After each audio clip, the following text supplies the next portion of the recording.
What's up, guys? I am not Jeff, the founder of Worldwide Cyclery, and today we're going to be reviewing the 2019 RockShox Boxxer RC2 fork. That's pretty good. I told you! I messed it up a little bit, but it wasn't bad.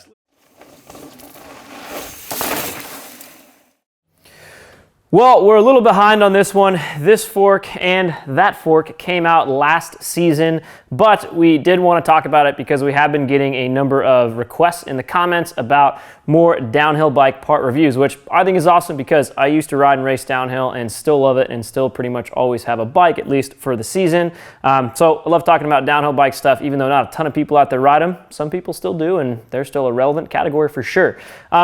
In the downhill space right now, there's pretty much two kings when it comes to suspension. Well, I guess you could say that about all mountain bike stuff, but you have Fox and you have RockShox. In downhill, that's probably even more because a lot of other companies that compete in the trail and enduro and the cross-country style forks don't compete with downhill forks. DBO has a really good downhill fork offering, but other than them, you have RockShox and you have Fox. RockShox premium offering, they make two downhill forks now, Boxxer World Cup DebonAir and then the Boxxer RC DebonAir. They are both air forks, which is sort of interesting because there's kind of a resurgence of coil suspension these days, but RockShox and Fox both have air suspension that works incredibly well. So these forks came out early last season. We spent a lot of last season riding these things and testing them.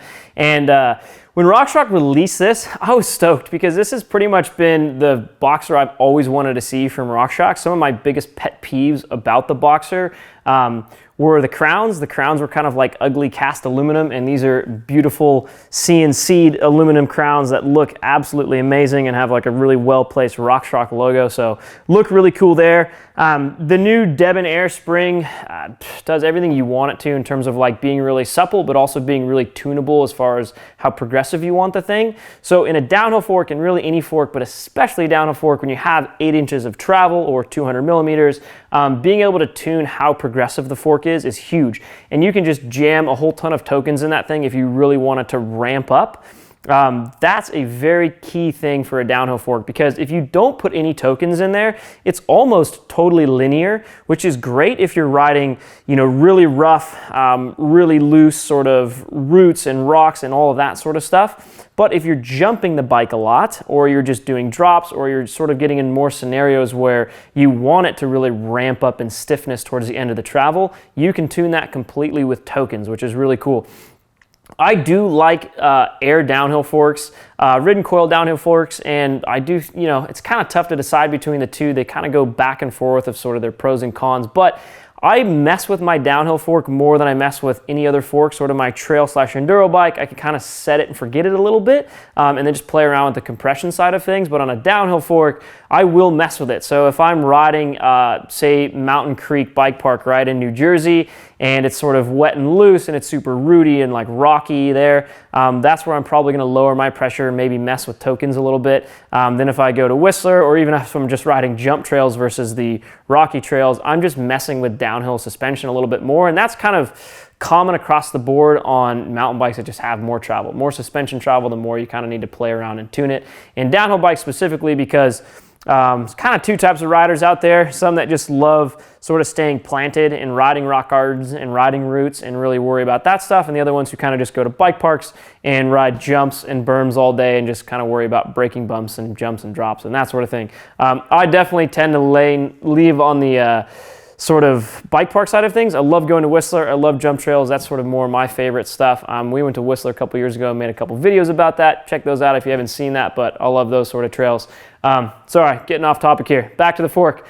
Other things RockShox did, little CNC'd aluminum piece that basically holds your front brake cable in. I love that. Nice little touch. And that's available on both of these things. So these are sort of premium downhill forks, the World Cup being at $1,699 and the RC version being at $1,300, I believe, $1,309.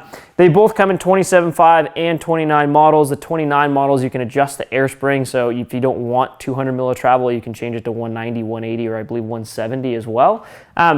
The biggest difference between these two things, they're almost the same weight. The World Cup is a little bit lighter, I think about 50 grams.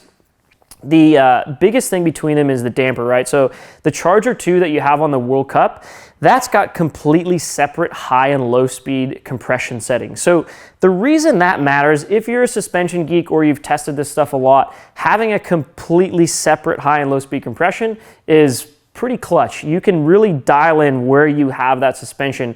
The low comes off and the high sort of comes in. It takes time to understand how that works and to test all of it and sort of really figure that out. But once you really do, you realize sort of the advantage there. So any sort of, vetted racer or just suspension guru out there that loves playing with their stuff knows the advantages there. Not necessary to have, that's for sure, and it's actually a little more complex and confusing to set up, whereas the RC version, you just have a single compression adjustment, and that sort of tweaks the high and low in unison, sort of to their settings, and it's, I believe, about 6 clicks on that thing.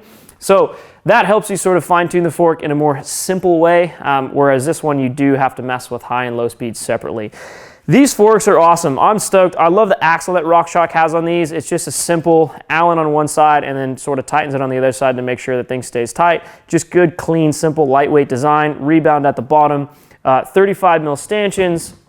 They do come with 2 crowns in the box, a short one and a tall one, depending on how large the head tube is on your bike or how you want to set that up. Not much more about to say these things. They work amazing. They definitely do. To me, I think they're, I guess you probably want to know how it compares to the Fox 40, right? So I think overall, I like the suppleness of these a little more than the 40, and they actually do flex a little bit more, so they kind of save your hands a bit.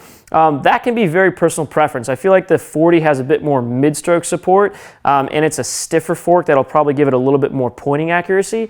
So one is certainly not better than the other. They're both amazing forks, but it's really cool to see RockShox continue to work on downhill forks, and same with Fox.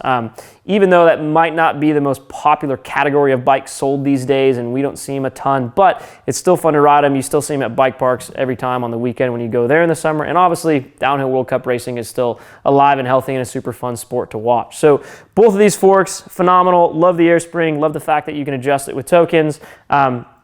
My preference on the World Cup, having that different high and low speed is great because you can really fine tune it, but it does take some time where it's a little bit more simple on the RC to figure that one out in terms of adjustment. Things work great. The Charger dampers, so Charger 2 and Charger, are tuned a bit differently on these forks than they are on the other RockShox forks, mostly to accommodate for the longer travel. Again, 200 millimeters, 8 inches of travel on these things. This is, I believe, the lightest downhill fork on the market as the Boxxer World Cup. So it kind of beats everyone else competition-wise out there. So if you're looking for just a, cutthroat downhill race rig, this is probably going to be on the front of your bike. World Cup version comes in this red and also a black, and then the RC version just comes in the black that you see right there. So let us know in the comments, do you guys have a downhill bike? Are you considering buying one? Are you a diehard downhill rider? Do you ride this fork? Let us know everything you think about it. Don't forget to subscribe, and we'll see you in the next one.